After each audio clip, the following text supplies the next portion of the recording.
Rashid was used to being invisible. Every morning, he stood near the same traffic signal with a small box of pens and cheap keychains. Hundreds of cars passed him every hour. Some people looked at him with pity, some with annoyance.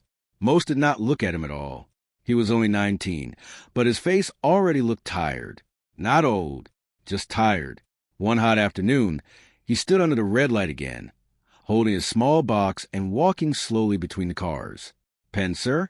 "Only 20 rupees, very smooth pen," he said softly to a man in a big white car. The man didn't even turn his head. Rashid moved to the next car. A woman waved her hand without even looking at him, like she was pushing away a fly. By 2 p.m., he had sold only 3 pens. His stomach hurt. He had not eaten since morning. He walked back to the small tea stall near the signal and sat on a wooden bench. The tea seller, Kareem, looked at him. "Bad day?" Kareem asked. Rashid smiled a little. "Every day is a bad day. Today is just a little more bad." Kareem poured half a cup of tea and gave it to him. "Pay later," he said. Rashid held a hot cup in both hands. "One day I will pay for all your tea," he said. Kareem laughed. "Just don't forget me when you become a big man."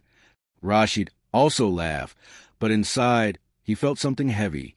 He didn't want to become a big man. He just wanted a normal life.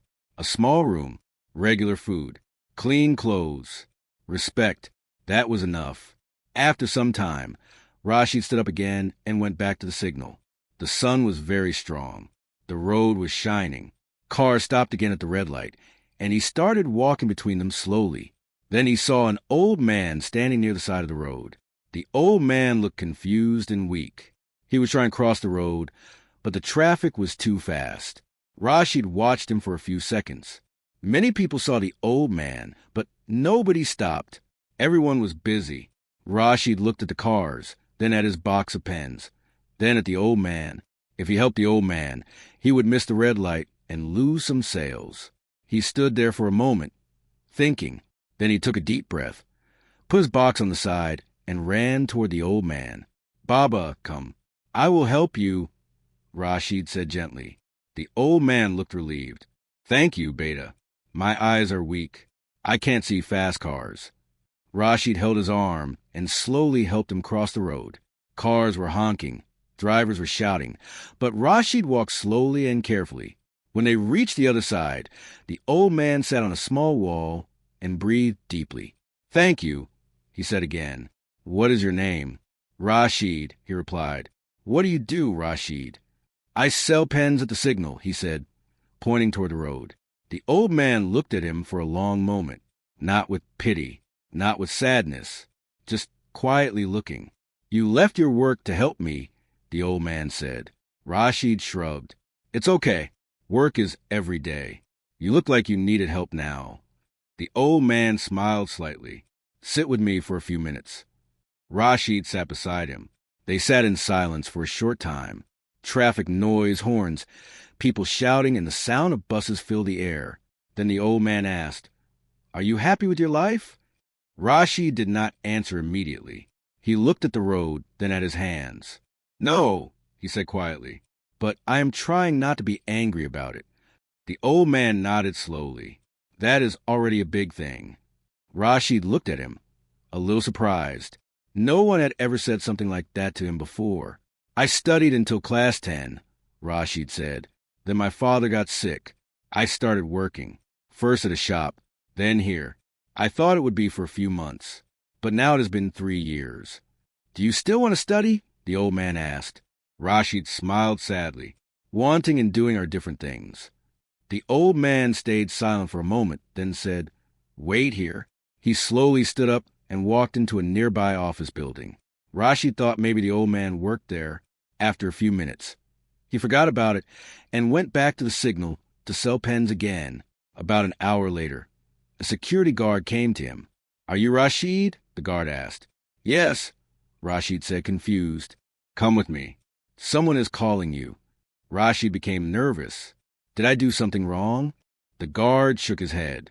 "Just come." Rashid followed him into the same office building where the old man had gone. They went to the second floor and entered a quiet office room. Inside, The old man was sitting on a chair. But now he was not looking like a weak, lost old man.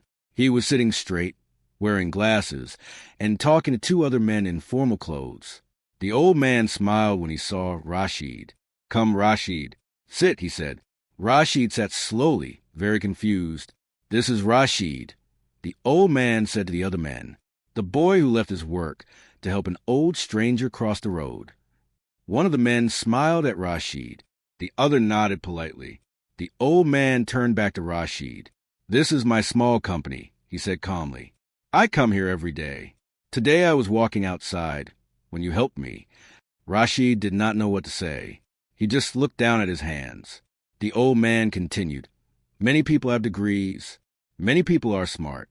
But very few people stop their work to help someone without expecting anything." Rashid spoke slowly. "I didn't do anything special." The old man smiled. "That is exactly why it is special." He opened a drawer, took out a paper, and placed it on the table. "I cannot change your whole life in one day," he said, "but I can give you a start." Rashid looked at the paper. It was a job form. "We need a helper in our office. Small work. Cleaning, tea, files, basic things. But in the evening, we also run free computer classes for workers who want to learn. If you want, you can work here and study in the evening." Rashid felt something move inside his chest. Something warm. Something he had not felt in a long time. "Why are you helping me?" he asked quietly. The old man looked at him kindly. "Because 1 hour ago, you helped me without asking this question." Rashid's eyes became wet, but he tried not to cry. He held the paper carefully, like it was something very fragile. "Thank you," he said softly. The old man nodded. "Don't thank me. Just don't waste this chance." That evening, Rashid did not stand at the traffic signal.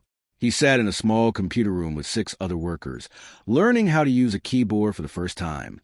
His life did not change in one day. He was still poor. He still worked hard. He was still tired most nights. But now, he was moving somewhere. And sometimes that is enough. He often thought about that day. Not about the job, not about the office, but about the moment he decided to help an old man instead of selling pens. One small decision. 1 hour. One simple act. Sometimes life does not change because of big plans. Sometimes life changes because you choose to be kind when no one is watching. And the strange thing is, when you help someone without expecting anything, life sometimes helps you in ways you never expected.